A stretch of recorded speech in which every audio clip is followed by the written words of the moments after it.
cyber dan e-learning merupakan sebuah jawaban ke dalam visi misi UIN Sumatera Utara. Oke, selamat datang. dan pengembangan bidang akademik. Untuk PIS sendiri apa yang telah ke arah nihilisasi penyimpangan. Assalamualaikum warahmatullahi wabarakatuh. Apa kabar sahabat UIN Sumatera Utara? Kembali lagi bersama kami di sini di channel UIN Sumatera Utara Medan dalam program Humas Menyapa Refleksi Akhir Tahun. Kali ini kita sudah kedatangan narasumber yang luar biasa, seperti yang saya informasikan bahwa tamu saya itu semuanya luar biasa. Kalau yang nggak luar biasa saya nggak mau nanya-nanya, habis energi saya ya. Oke. Kita akan berbincang-bincang dengan narasumber kita yang sudah hadir pada hari ini, yaitu Bapak Dr. Muhammad Dalimunte SAG SSM Hum. Beliau saat ini menjabat sebagai Ketua Pusat Pengembangan Bahasa UIN Sumatera Utara Medan. Kita sapa dulu beliau. Assalamualaikum Pak Muhammad. Waalaikumsalam warahmatullahi wabarakatuh. Apa kabar? Sehat ya Pak? Ya? Alhamdulillah baik-baik. Kita santai-santai aja Pak ngobrolnya ya, bincang-bincang ngobrol. Kita akan membahas mengenai judulnya kan refleksi akhir tahun ya Pak. Jadi baik. Kita akan membahas apa-apa saja yang sudah dilakukan oleh Pusat Pengembangan Bahasa selama 1 tahun ini. Kita tahu bahwa UIN Sumatera Utara memiliki visi misi yang sangat luar biasa. Tentu harus ada koordinasi dari setiap unitnya untuk mengembangkan itu. Dari Pusat Pengembangan Bahasa sendiri, bagaimana perkembangan capaian visi misi yang sudah dilakukan oleh Pusat Pengembangan Bahasa untuk mencapai atau untuk menggapai visi misi dari UIN Sumatera Utara itu sendiri? Baik, assalamualaikum warahmatullahi wabarakatuh. Para sahabat mahasiswa UIN Sumatera Utara, saya ingin mencoba menyampaikan hal-hal yang sudah dikerjakan oleh Pusat Pengembangan Bahasa terkait dengan pencapaian visi misi Pusat Bahasa yang tentunya sinkron dengan visi misi UIN Sumatera Utara. Pusat Pengembangan Bahasa UIN Sumatera Utara memiliki visi pengembangan bahasa di UIN Sumatera Utara, baik di kalangan mahasiswa, dosen, dan tenaga kependidikan.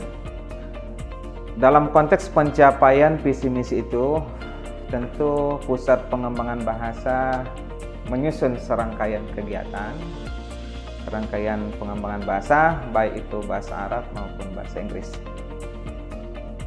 Untuk pengembangan bahasa Inggris, Pusat Pengembangan Bahasa memiliki program apa yang kita sebut dengan TOEFL, Test of English as a Foreign Language.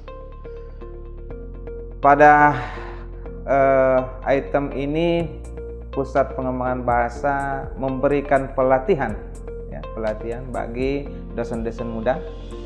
Lalu sering bertanya mengapa dosen-dosen muda kan begitu. Nah, dosen-dosen muda, baik dia dosen BLU maupun PNS, kita berharap mereka melanjutkan studi mereka ke jenjang S3. Tentu persyaratan utama adalah kemampuan TOEFL atau IELTS. Jadi makanya lebih kita utamakan dosen-dosen muda. Yang kedua, TOEFL juga kita berikan pelatihan bagi mahasiswa. Kenapa? Karena ada persyaratan wajib yang harus dimiliki oleh mahasiswa ketika mereka ingin menyelesaikan studi. Ada skor TOEFL pada grade tertentu yang mereka harus punya, yang kemudian itulah menjadi syarat untuk mereka bisa ikut ujian akhir skripsi mereka. Jadi pelatihan-pelatihan kita lakukan ya, dalam 1 tahun terakhir ini kita melakukan kegiatan TOEFL itu 108 jam. 108 jam untuk mahasiswa dan 108 jam untuk dosen. Oke, dan itu kita lakukan 4 JPL per hari. Nah, 4 JPL per hari. Itu narasumbernya dari mana? Narasumbernya memang sengaja, saya punya strategi khusus nih, Narasumber yang saya undang itu narasumber dari luar semua. Kenapa? Karena kita punya anggaran, yang anggaran itu tidak bisa kita gunakan untuk membayar honor dosen dalam. ya. Maka semua dosen itu kita ambil dari luar. Ya, alhamdulillah dosen-dosen yang kita undang itu ada alumni luar negeri semuanya, dan kita yakin punya kemampuan dan mereka sudah punya skor IELTS bahkan ya syarat mereka kemarin ketika mereka sekolah di luar negeri. Nah, begitu dia. Itu yang pertama. Yang kedua ada TOEFL, Pak. Ada TOEFL. TOEFL itu Test of English as a Foreign Language. Test of Arabic as a Foreign Language ya. Test of Arabic as a Foreign Language. Dan ini kita peruntukkan untuk mahasiswa khususnya. Ya, kenapa? Ya, di UIN Sumatera Utara itu ada program pendidikan bahasa Arab ya. Dan mereka sangat konsen pengembangan bahasa Arabnya, maka kita fasilitasi dengan TOEFL. Tentu mahasiswa dari perguruan juga itu kita undang. Dan biasanya ketika ini kita lakukan, kita minta fakultas untuk mengirim nama-nama ya sebagai utusan dari fakultas tersebut. Dan ini 1 tahun terakhir kita lakukan itu 108 jam. 108 Setiap jam. fakultas itu dikirim ya. Setiap fakultas mengirim. Ya termasuk mungkin fakultas yang Bapak ya. Betul. Ilmu Dulu sosial. dikirim bahasa Inggris, Pak. Nah, yang Bapak dulu bahasa Iya, Inggris ya. iya. Nah, itu. Jadi kegiatan ini tentunya ya sangat berdampak positif ya bagi perkembangan bahasa di kalangan mahasiswa maupun dosen. Nah, itu dia. Kemudian ada satu lagi, Pak, terkait dengan IELTS. IELTS ini, ini kita lakukan dalam 1 tahun ini kemarin relatif cuman 36 jam kalau saya tidak silap, itu 36 jam ya, itu untuk mahasiswa yang berminat meningkatkan IELTS ya. Tapi kenyataan menunjukkan bahwa semangat mahasiswa belajar TOEFL itu lebih banyak, lebih tinggi ketimbang IELTS ya. Kenapa tuh, Pak? Karena IELTS ini untuk kalangan mahasiswa itu tidak terlalu familiar istilah itu barangkali, dan juga masih banyak perguruan tinggi luar apalagi yang di dalam ya itu menggunakan TOEFL ya. Tentu juga ada beberapa perguruan tinggi luar yang dalam tanda kutip ya itu famousnya cukup bagus ya, mereka menggunakan IELTS. Nah, itu dia.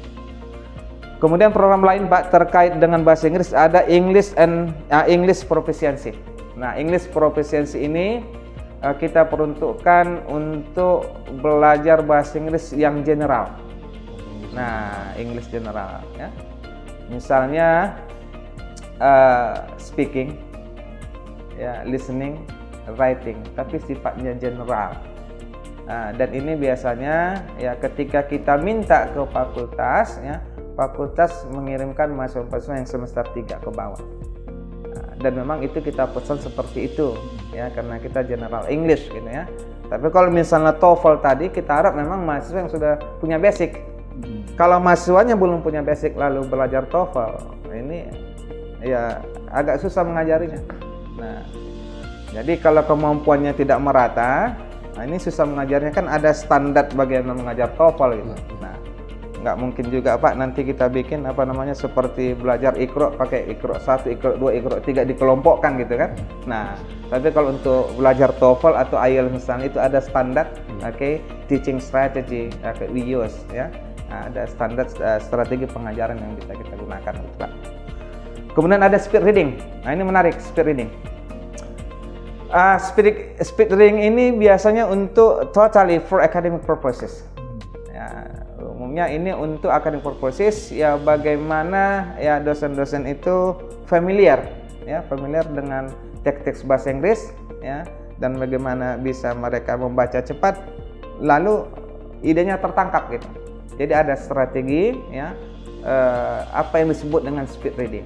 Nah, dan ini alhamdulillah ya ketika kita tawarkan ke dosen-dosen kita, ya alhamdulillah mereka sangat-sangat ya antusias dengan itu. Dan staf pengajarnya juga memang ya saya gunakan dari luar. Karena apa?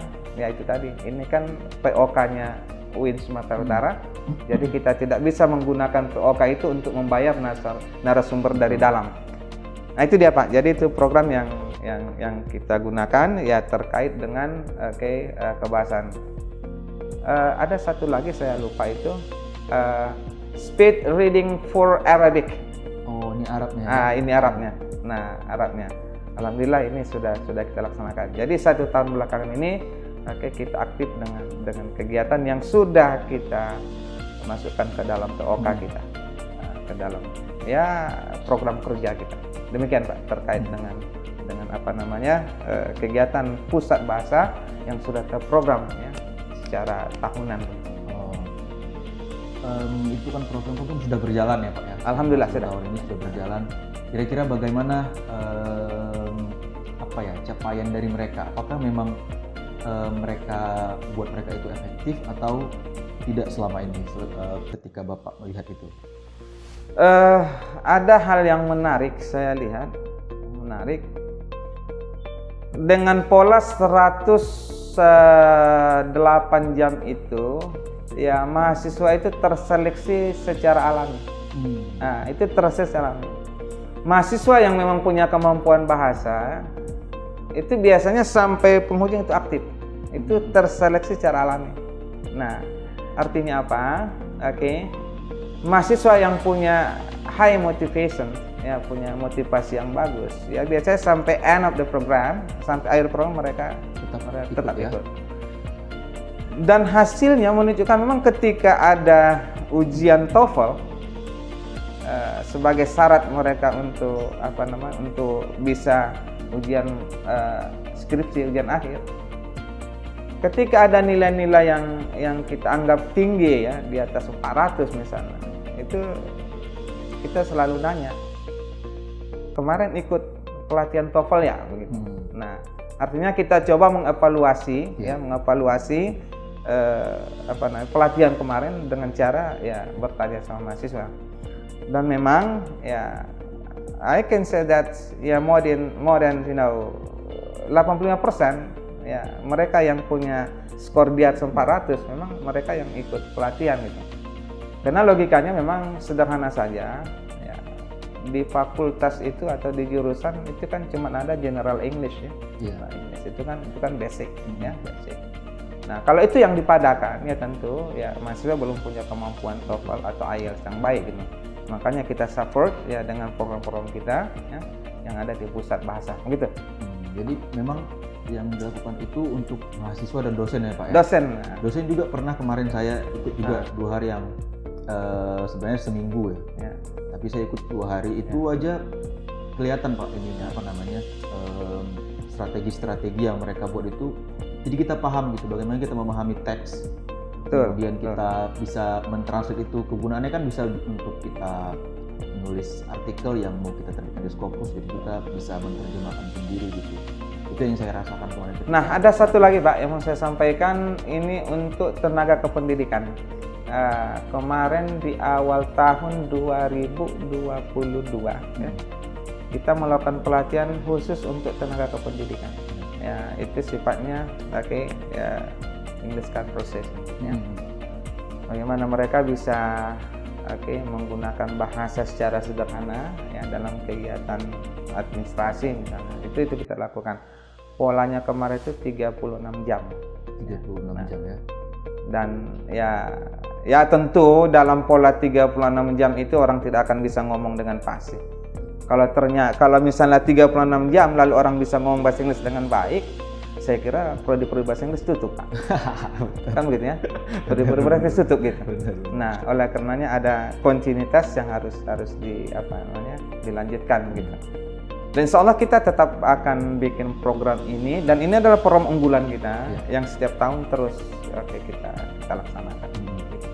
Jadi itulah mungkin yang upaya-upaya yang bisa dilakukan oleh Pusat Pengembangan Bahasa untuk mencapai World Class University dari UIN Sumatera itu sendiri. Jadi kita sudah, artinya walaupun kayak tadi yang Bapak sampaikan, conversation sederhana, tapi paling tidak ketika ada orang asing datang kita masih bisa menyapa itu dengan baik. Gitu ya. Jadi ada yang ingin saya sampaikan kepada sahabat-sahabat mahasiswa yang barangkali sebelumnya ini belum kita punyai. Saya bersyukur dalam 2 tahun terakhir ini kita dipercaya oleh Kementerian Agama ya, dipercaya oleh Kementerian Agama sebagai penyelenggara PPSL. Wow, iya. Nah, PPSL itu ya program pelatihan studi lanjut S2 S3 luar negeri. Luar negeri, ya. Nah, di tahun 2021 Pak, ya, tahun 2021 kita dipercaya melatih calon-calon mahasiswa S3 yang akan berangkat ke luar negeri. Nah, ini ada program 5.000 dokter. 5.000 dokter ya. Nah, oleh Kementerian Agama menyeleksi semua calon-calon mahasiswa dari seluruh PTKIN Indonesia dan kita dipercaya melatih 12 orang. 12 orang, oke, dosen-dosen PTKIN yang akan melanjutkan studi S2 dan S3 ke luar negeri. Kemarin itu di 2021 itu ada yang ke Belanda, ada yang Kanada, kemudian ada yang ke Amerika dan ke Inggris. Nah, itu target mereka gitu ya. Nah, jadi program itu terselenggara kerjasama antara Kementerian Agama, oke, dengan UIN Sumatera Utara dan itu berlangsung selama 1 bulan. Alhamdulillah itu kemarin berhasil dan kawan-kawan yang ikut pelatihan itu sudah ada yang kontak kita, ada yang sudah dapat LOA. Artinya LOA ini kan satu syarat untuk mereka bisa masuk ke perguruan tinggi yang mereka targetkan gitu. Dan tahun ini juga kita dapat kepercayaan dari LPDP. Nah, kita dapat kepercayaan dari LPDP kerjasama dengan Kementerian Agama, program PPSL juga. Nah, program PPSL. Jadi kita dipercaya menyiapkan calon mahasiswa S3 yang ke luar negeri itu 12 orang berasal dari 12 perguruan tinggi PTKIN se-Indonesia. Dan ini sekarang sedang berlanjut, Pak. Sedang berlangsung. Sampai kapan itu, Pak? Sampai tanggal 27 Januari. Oh, 27. Nah, kemarin start itu 7 November sampai tanggal 27 Januari 2023 nanti. Dan saya melalui perbincangan ini ucapkan terima kasih kepada LPDP dan Kementerian Agama yang mempercayakan UIN Sumatera Utara ya untuk mempersiapkan kemampuan bahasa Inggris IELTS peserta calon mahasiswa luar negeri itu, kemudian riset proposalnya, lalu satu lagi moderasi beragama. Jadi kita juga kasih materi moderasi beragama. Ya, tentu kita persiapkan agar mahasiswa siap ya berhadapan dengan masyarakat yang heterogen ya di luar negeri nanti ya. Hidup berdampingan dengan orang-orang yang punya kepercayaan berbeda gitu. Jadi kita buat materi moderasi beragama begitu, Pak. Luar biasa ya, Pak. Apa namanya? Mudah-mudahan. Melalui Pusat Pengembangan Bahasa 2 tahun berturut-turut kita masih dipercaya untuk membimbing ya, beberapa dosen yang akan studi lanjut ke luar negeri ya, Pak ya. Dan ada hal juga yang mungkin saya terlupa. Di 2 tahun belakangan ini alhamdulillah kita juga dipercaya untuk menseleksi mahasiswa yang akan dikirim ke Mesir. Oh ya. Di 2020 kita dipercaya menseleksi calon mahasiswa ke Maroko ya. Maroko itu wilayah Sumatera Utara. Di 2020 itu untuk mahasiswa yang ke Kairo. Kemarin pesertanya 422 orang pesertanya. Itu 2020. Di 2021 kita dipercaya menseleksi calon mahasiswa yang akan dikirim ke Maroko di 2021. Jadi 2 tahun itu alhamdulillah ya kerjasama dengan Pustipada sebagai tenaga IT yang saya kira profesional ya. Kemudian dengan staf ahli saya yang bahasa Arab di Pusbinsa, dengan seluruh panitia yang ada. Ya tentunya saya sangat berterima kasih melalui mimbar ini kepada pimpinan UIN Sumatera Utara yang sangat konsen memperhatikan seluruh program-program itu sehingga alhamdulillah berjalan dengan baik ketika itu. Demikian. Luar biasa pencapaian-pencapaian yang sudah ternyata yang mungkin nggak banyak orang tahu ya, Pak, yang orang internal sendiri mungkin. Jadi melalui ini ternyata besar yang sudah dilakukan oleh Pusat Pengembangan Bahasa itu ya. Bahkan bukan untuk internal sendiri, bahkan ke dampaknya ke eksternal ya. Bahkan Kementerian Agama sendiri itu. melirik kita untuk bisa mengikuti itu. Ya, ya. Kemudian Pak, pastikan ada tantangan Ya pasti. yang dihadapi oleh Pusat Pengembangan Bahasa terkait Betul. misalnya dosen-dosen yang sudah diundang tapi nggak datang misalnya gitu ya. Atau apa ada tantangan lain yang mungkin menjadi PR besar buat Pusat Pengembangan Bahasa untuk menggapai itu? Tantangannya adalah memang semangat untuk menguasai bahasa itu saya kira perlu kita upgrade di kalangan mahasiswa itu jujur ya. Yang kedua untuk dosen juga memang ya kita perlu strategi ya bagaimana keinginan mereka itu terus ya untuk mengembangkan, to increase their English capability ya. Karena dalam konteks kekinian saya kira bahasa Inggris itu bukan sesuatu yang luar biasa. Ketika orang bisa bahasa Inggris hari ini bukan dianggap luar biasa gitu. Orang sudah dengan mudah berbahasa Inggris anywhere ya di mana saja gitu ya. Nah, oleh karenanya kerjasama dengan fakultas dan prodi memang itu selalu kita lakukan dengan cara ya bikin kompetisi kecil ya di pusat bahasa. Dan tentu memang tantangan itu ya dari tahun ke tahun memang ada pusat bahasa itu ketika nanti ada pelatihan dengan jumlah 40 orang ya at the middle of the program itu misalnya jadi 30 begitu. Nah ini Seperti salat tarawih ya Pak? nah Pertama panjang, tambah maju apa nah gitu dia. gitu ya. Jadi memang ini tantangan tersendiri. Tapi ada satu hal yang ingin saya sampaikan lewat forum kita ini forum yang saya kira luar biasa ya.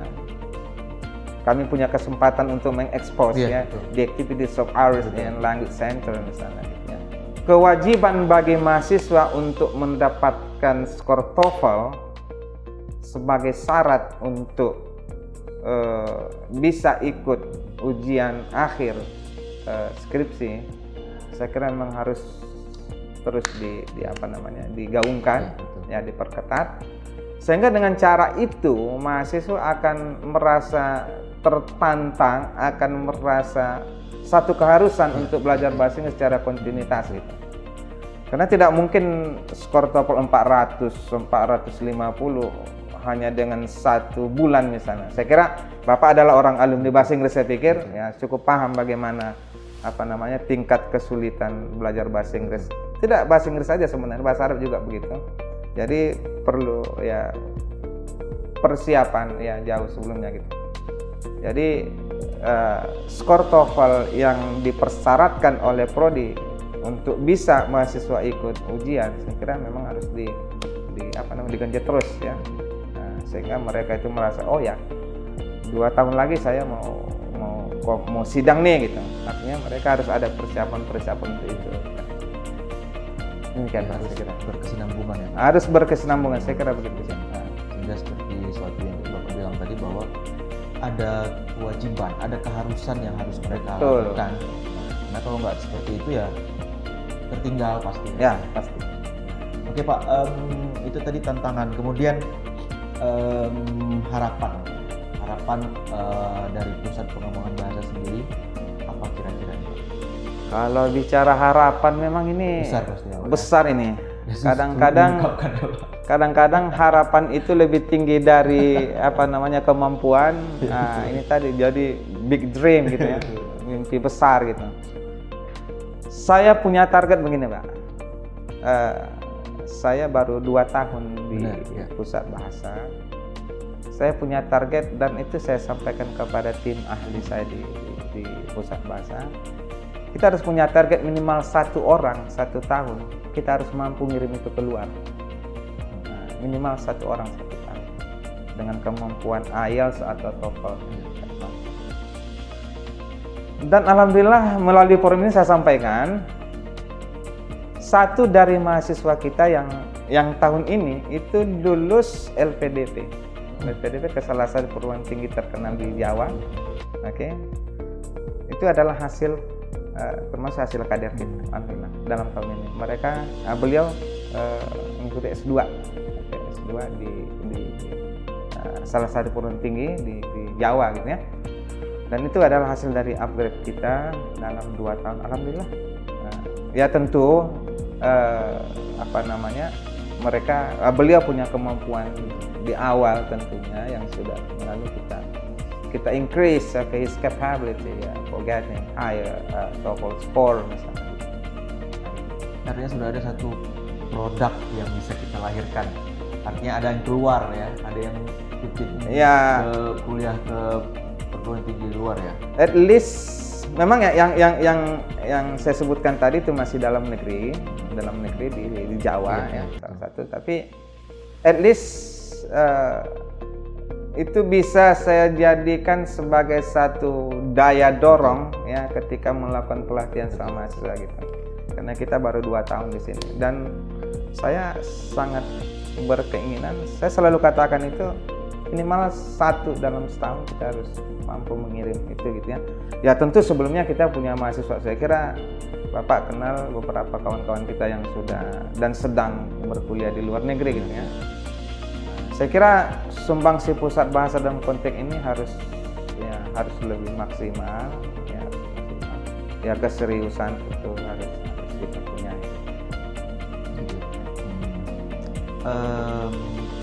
Tantangan-tantangan yang datang saya juga bisa paham ya Pak. Ya. Apalagi dosen-dosen yang dengan kesibukan di luar sana yang memang kemampuan bahasa Inggrisnya kurang, tapi di satu sisi kita ingin menggenjot itu kan Pak, tapi tetap ada saja yang seperti yang kita katakan tadi, kasusnya adalah dosen yang datang hanya sebagian, padahal itu untuk meningkatkan kemampuan dia. Tapi ya itu mungkin PR yang harus kita pengembangan bahasa jadikan perencanaan untuk ke depan. Saya kira itu PR besar. Saya kira itu PR besar. Jujur itu PR besar bagi kita karena memang itu tadi saya bilang kadang-kadang kita ini kan belajar itu harus seperti masa Indomie gitu. Ya, masa Indomie dicelupkan langsung matang gitu ya. Nah, sementara kita orang bahasa di sana kan tahu proses itu sangat panjang gitu ya. Jadi kalau misalnya ada yang mengatakan, oke, 3 bulan you punya skor TOEFL sekian. Saya sebagai orang yang belajar bahasa S1, S2, S3 jurusan bahasa kok rasanya sulit mencapai target itu 3 bulan lalu bisa apa gitu ya. Karena ya butuh proses. Oleh karenanya kadang-kadang kita ini kan tidak sabar dengan proses itu. Saya kira ya tantangannya begitu. Karena belajar bahasa Inggris kan belajar yang praktik ya Pak ya. Nah, betul. Ngobrol gitu ya. Belajar yang lain. Wah, menarik sekali perbincangan saya pada hari ini ya. Karena narasumber saya memang saya kenal beliau dari mulai S1 sampai dengan sekarang. Kami juga memang alumni yang kampus saya dengan Bapak memang luar biasa kali memang. Nggak bisa di kampus-kampus lain tuh nggak ada lawan ya. Makanya alumninya seperti ini sebenarnya. Pak Muhammad seperti saya, tapi saya agak lebih bawah sedikit lah dibandingkan Pak Muhammad ya. Oke. Terakhir Pak, ini pesan-pesan mungkin Pak ya. Pesan buat mahasiswa, buat teman-teman dosen dalam mengikuti program-program yang dilakukan oleh Pusat Pengembangan Bahasa. Apa kira-kira Pak? Baik, pesan saya kepada mahasiswa pertama ya, menguasai bahasa itu apakah bahasa Inggris, bahasa Arab, bahasa Jerman, Mandarin, apapun bahasa itu tentu membutuhkan proses ya, bukan proses. Jangan merasa bahwa ketika belajar 1-2 bulan lalu belum mencapai target yang diharapkan. Jangan, don't be hopeless. Itu sesuatu yang wajar. Oleh karenanya saya berharap melalui forum yang luar biasa ini ya, jika kami Pusat Pengembangan Bahasa menawarkan program Ikutilah Dengan Baik, dan itu gratis gitu loh, itu gratis. Ya kalau kita bayar di luar sana saya kira cukup besar itu dananya gitu. Tapi UIN Sumatera Utara memfasilitasi kita ya untuk menguasai bahasa itu. Khususnya dalam di pusat bahasa kita konsen pada bahasa Inggris dan bahasa Arab. Insya Allah kita sudah punya rencana untuk mengembangkan bahasa Mandarin dan bahasa Jerman. Ya, itu sudah ada dalam program kita gitu ya. Itu yang pertama. Yang kedua untuk para sahabat dosen-dosen UIN Sumatera Utara, saya melalui forum ini sampaikan bahwa pusat pengembangan bahasa UIN Sumatera Utara siap membantu kita dalam konteks pengembangan bahasa Arab dan bahasa Inggris, apakah itu muhadasah, apakah itu speaking, dan apakah itu academic writing, dan juga speed reading. Nah, kita siapkan dosen-dosen luar biasa di sana, kita berdayakan itu, dana kita siapkan, ya tinggal teman-teman rekan-rekan dosen, ya bil khusus saya kira dosen-dosen muda, saya katakan, ya dosen muda, untuk bisa meraih pengembangan bahasa itu, kita berdayakan pusat bahasa kita. Saya yakin kalau kita berdayakan dengan staf pengajar yang kita siapkan, I believe, you will get your target. Saya yakin Anda akan bisa dapatkan target. Saya kira demikian dari pusat bahasa. Ya mudah-mudahan, ya saya berharap apa yang saya sampaikan ini ya bermanfaat buat kita semua, buat adik-adik mahasiswa, buat para dosen dan tenaga kependidik. Nah itu dari saya, Pak. Luar biasa sekali apa yang sudah disampaikan oleh Pak Muhammad Dali Munte sebagai Ketua Pusat Pengembangan Bahasa. Upaya-upaya yang dilakukan itu ternyata sudah cukup banyak selama 1 tahun belakang ini ya Pak. Bagi mahasiswa, bagi dosen, tentu tujuannya adalah untuk menjadikan UIN Sumatera Utara menjadi World Class University. Baik, mungkin terima kasih Pak Muhammad sebelumnya sudah mau main-main ke tempat kami di sini ya. Terima kasih juga saya sudah diundang di sini ya. Berbagi informasi, terima kasih banyak atas informasi-informasi yang sudah diberikan. Mudah-mudahan ini bermanfaat buat kami sebagai dosen, buat mahasiswa dan juga buat UIN Sumatera Utara itu sendiri. Demikian dari kami. Terima kasih kepada para sahabat UIN Sumatera Utara dan kami sebagai tim Humas Menyapa undur diri. Billahi taufiq wal hidayah. Wassalamualaikum warahmatullahi wabarakatuh. Waalaikumsalam.